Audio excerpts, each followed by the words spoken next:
every fucking buddy, yeah. But it's not like it used to be, or either that or I'm losing touch, you know, because I'm standing in line, I got a first class ticket, and I get up to the front of the line, and there isn't anybody there. It's just a kiosk with a computer terminal, and I'm not good at computers, and I don't want to touch this thing because it's got grease and dirt, and what I can only pray to Jesus is meringue.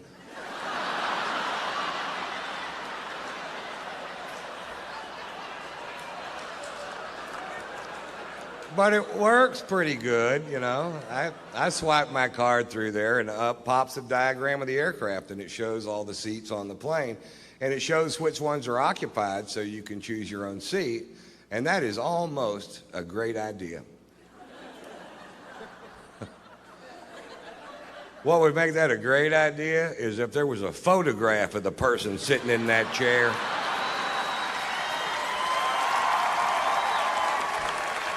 And about a 5-minute bio clip telling you a little bit about them and what their breath smells like. Right, because I picked my seat and I'm in first class, so as soon as I walk into the cabin, I can see my chair, and sitting right next to me is a big fat fuck.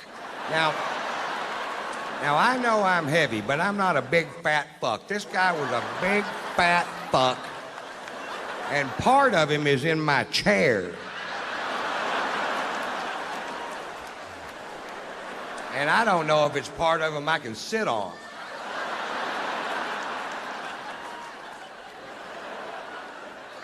Hey, I've got a little tip for the morbidly obese, and I don't mean to sound cruel, but once you get to 550 pounds, stay home and go for the record. I'll sponsor you. Write tatersalad.com on your gut, and I'll send peaches over there. Peaches? Why wouldn't I send pizzas? I'll send peaches in a salad. But where would be the comedy, Mr. White? Oh, so you're all hung up about that, huh?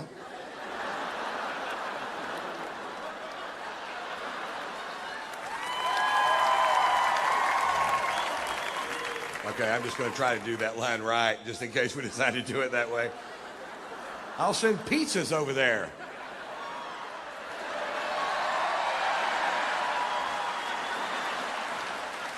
Oh, that is funny. He said pizzas. Oh, Mr. White, boy, he's rich tonight. I get to Atlanta, and I check into the Ritz Carlton hotel, and the next morning I go to take a shower, and there's no hot water. And I call the front desk, and I tell the girl at the front desk, I said, there's no hot water. And the girl at the front desk said, sometimes there's no hot water.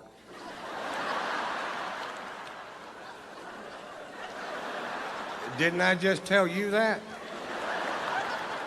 I said, I've stayed in $20 a night motels where water was so hot you could cook your nuts with it. He goes, well, every once in a while, everybody will wake up at the same time, and they all take a shower at the same time, and we just run smack out of hot water. You guys didn't think about that. They thought about it at the Motel 6. But that whole concept of people wake up in the morning with shit to do got right by the Ritz-Carlton Hotel.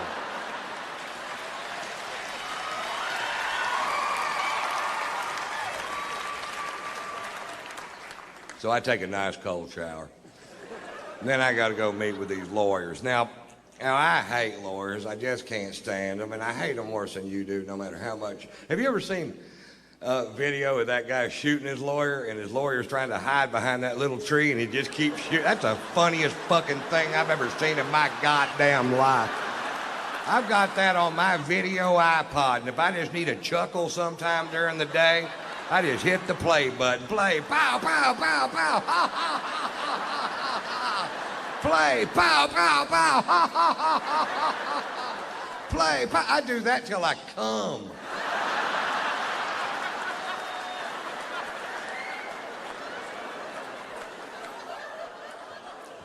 Then I got to go to the dentist. You see how my day's shaping up. Cold shower, lawyers, dentist. The trifecta of fucked up day. And I couldn't eat because of what I had to do there. So now it's 2:30 in the afternoon. Before I finish this story, will admit that I'm in a foul mood. My mouth is starting to hurt, and I haven't eaten all day, and I'm going to go eat lunch at this place called the Clubhouse. It's at Atlantic Square Mall in Buckhead. And I used to eat there all the time. I live in both cities, and I pull up. Now, all this out here used to be just regular parking, but now the whole thing is valet parking, so you can't just park your car and go get some food. You have to wait for this little prick in a little red truck to wake up. But he isn't going to wake up because he's got on headphones and mirrored sunglasses, and he's looking the other direction, watching these two girls walk down Peachtree Boulevard.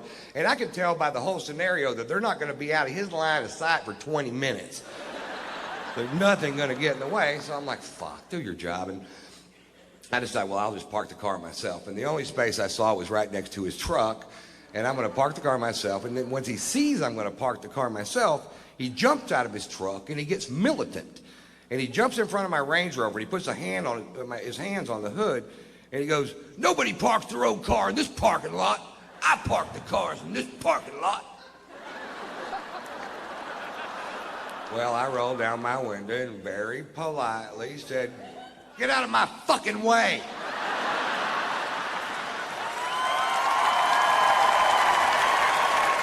He goes, nobody talks to me like that. You can't park your car in this parking lot. And I said, fuck you.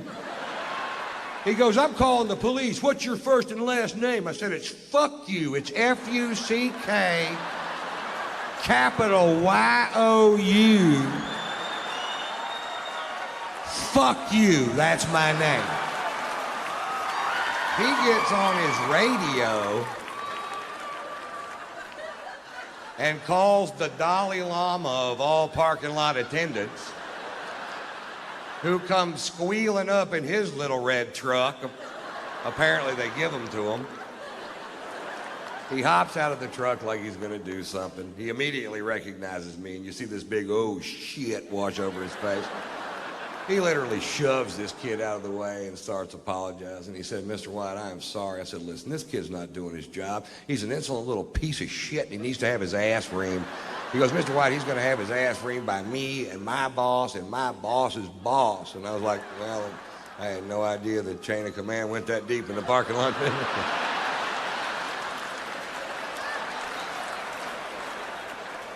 He said, Mr. White, let us take your Range Rover. We'll wash it for you. We'll fill it up with gas. We'll park it, no charge. I said, don't park it here. I don't want this little prick to key it. He said, we'll park it on the other side. And I said, fine. So I go have a nice lunch and take more pain pills.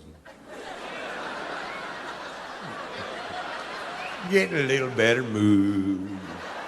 Just had my gums scraped, you know. So I walk outside and my Range Rover is shining like a new penny, and I hop in and I fire it up and it's full of gas, and I could have left.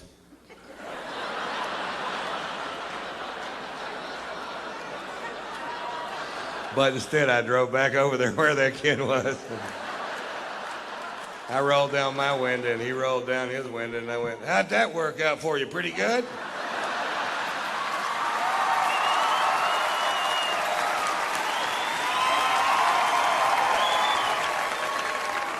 And here's the moral of that story. Don't fuck with me when I hadn't been drinking.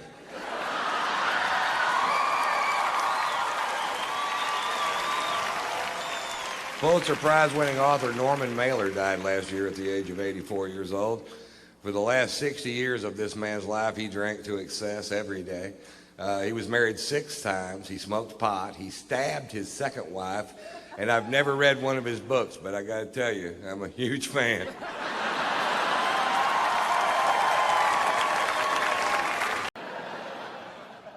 And that's exactly how it happens. I've seen it, and so that's what they do. Well, this summer, my wife and I went on vacation to France and Monaco, and I need a break too. Sometimes I do 140 cities a year. I do more dates than any other comic, more cities than any other comic working the day, because I just love fucking doing it. And 20 minutes from now, nobody's gonna give a fuck about what I have to say. So. While they do, I believe I'll do a lot of shows. Hey. So we're in France and Monaco and having a great time, man. We're just I'm really in love with my wife. She's so talented. We have a fun life together, and we're there. And then one day the phone rings and it's Doc, and he goes, "Aren't you guys in Monaco?" And I said, "Yeah." He goes, "We're going to be in Monaco tomorrow. Why don't you come party on the yacht?" And I said, "Fuck yeah."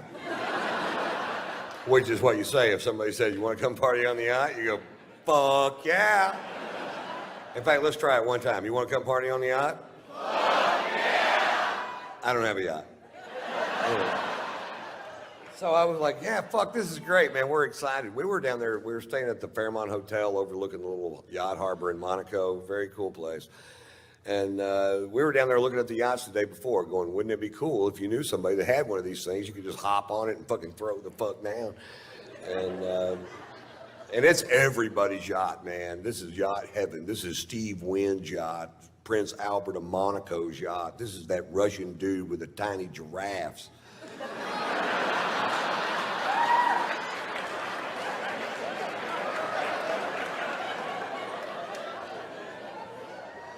Anyway, they're coming in at 6:30 the next evening. So the next morning we wake up, or next afternoon we wake up and we go have this amazing lunch. And we're drinking this fucking great wine from France, probably.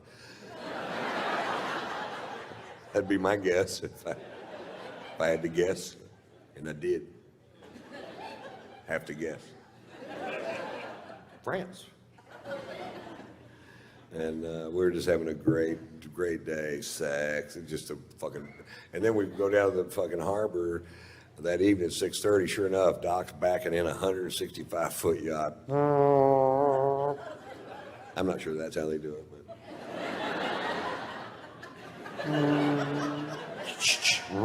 Baby.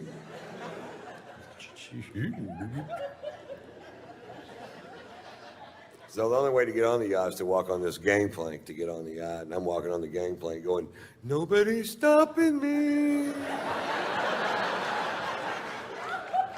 And we get on the yacht, and there's our friends from California halfway around the world. Are you fucking kidding me? How much fun are we having? I'm hugging everybody. There's a bunch of people on the yacht. Anytime I'm hugging you and I'm in a strange place, what I'm really doing is looking over your shoulder trying to find a bar. That's why I'm turning you.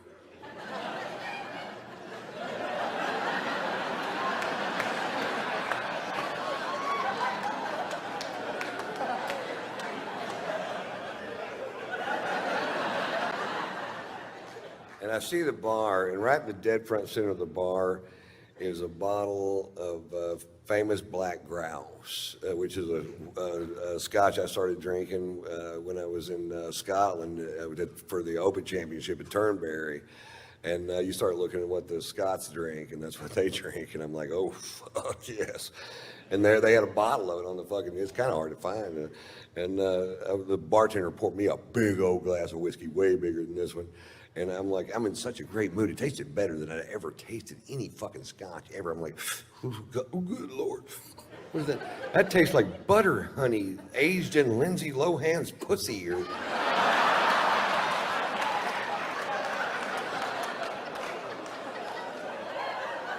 It tasted so good, I decided to skip dinner and just have a couple more of them. I'm going to scare me up another one of these. That's one. How about one more? All right. I hadn't had a drink since lunch. I was fucking thirsty. I was going at it, you know. And Doc noticed I was really drinking hard, and he goes, boy, you're really drinking tonight, Ron. I said, yeah, Doc, some nights it just tastes like spring water. He goes, why don't you just drink spring water, Ron? I don't know. I'm not a fucking doctor.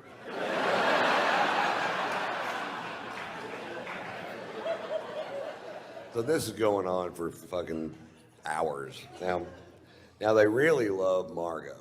They really love my wife, Margo. Margo's sung on Dr. Phil's show a few times, and they go everywhere to see her.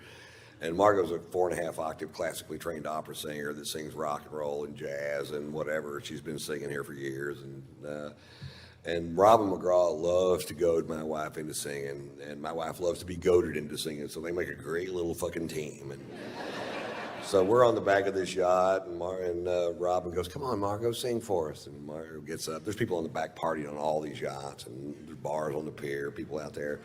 And Margo gets up and she sings. They love jazz in France and Monaco. They have jazz clubs all over the place. And she gets up and she sings a jazz standard at full voice, which I don't get to hear her sing at full voice. She sings around the house, but not at full voice. And when she sings at full voice, it makes me cry. And oh no. And she finishes the first song at full voice, and people stand up on the back of all these yachts and start cheering. They go, "Yeah!" And I'm like, "Oh, how cool is this, man? They really dig jazz." I forgot how much they dig jazz. She gets up and sings another song, fucking screaming. And then people are gathering up around the back of the boat. And by song 4, there's 400 people behind the boat listening to her sing. You could hear a pin drop, just like this, pin drop. And she's just killing it. And I have a little secret.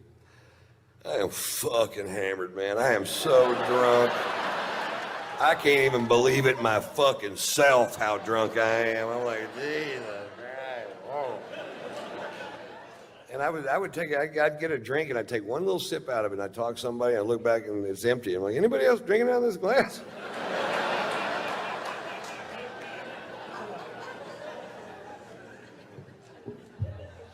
Miscalculation. Anyway, she does, I don't know, 7 or 8 songs, and she goes, "Okay, guys, that's enough." And she sits down, and Doc goes, "Well, Ron, you want to do something?"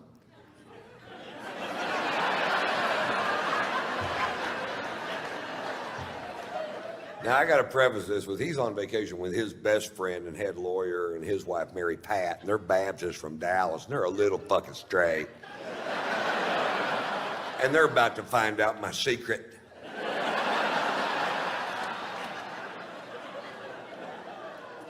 About 20 years ago, I was doing a bit that was so vile that I only did it for about a week, and I just quit doing it. I'm like, this is not the direction I want to take my crowds or my show. And I have no idea why I picked that night to dust her off and take her for a spin.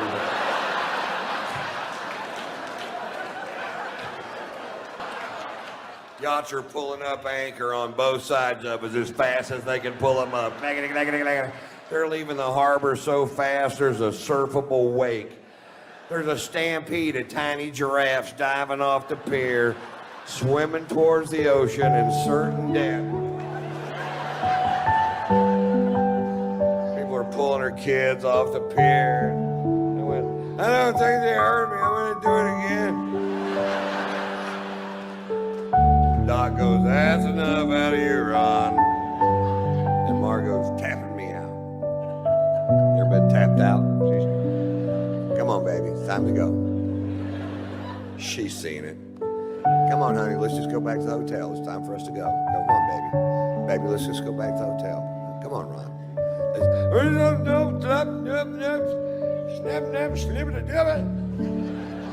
And I speak fluent drunk. That means I don't know why you want to why you want to leave. I'm having a perfectly good time.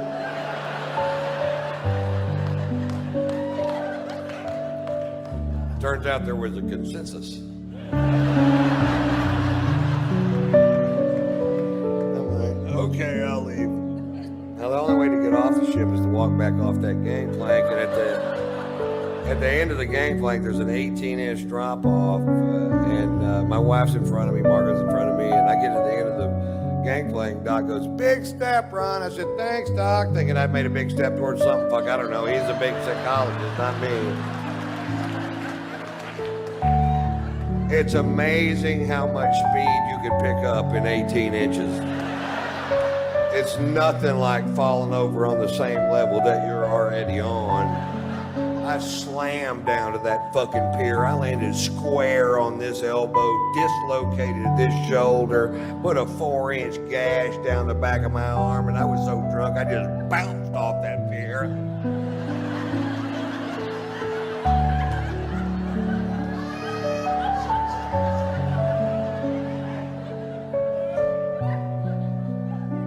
Fade to black.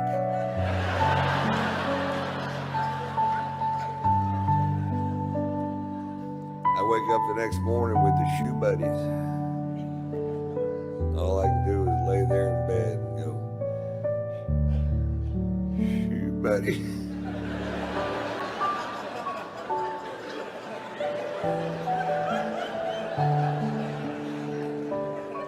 I can't move my shoulder. Shoe buddy. My shirt stuck to my arm with blood and giraffe hair and whatever the fuck else you find on a pier.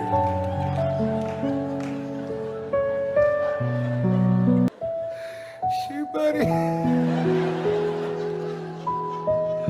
I have a wet Jolly Rancher in my armpit. Sour apple. Had to cut it out with a pair of scissors. You almost can't eat them after that.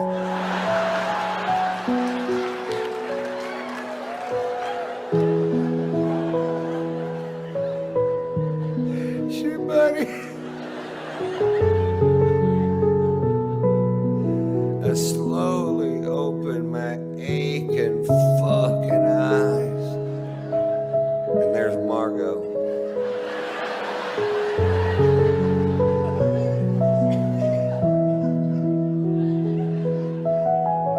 What happened? You got really drunk last night, Ron. What did I do? Well, you did the tits fucking Mamie Eisenhower story.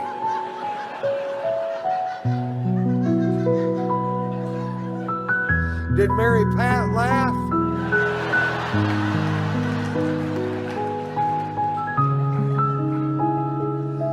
Mary Pat left is what Mary Pat did. Shoot, buddy. You think they're gonna invite us back over to party on the yacht today? Because I don't know what's gonna happen now, Ron. I don't know. Walks out of the room, slams the door. And I just start berating myself. I'm like, why do you do that, Ron? Why do you get so drunk and ruins things for other people? Why can't you just drink like a regular goddamn person? Is that too much to ask? You have a wonderful son and a beautiful wife, a great career. Why don't you make some changes in your life that'll make a difference in the long run? And about then the phone rang and it was Doc and he goes, you guys gonna come party on the yacht? And I said, fuck yeah!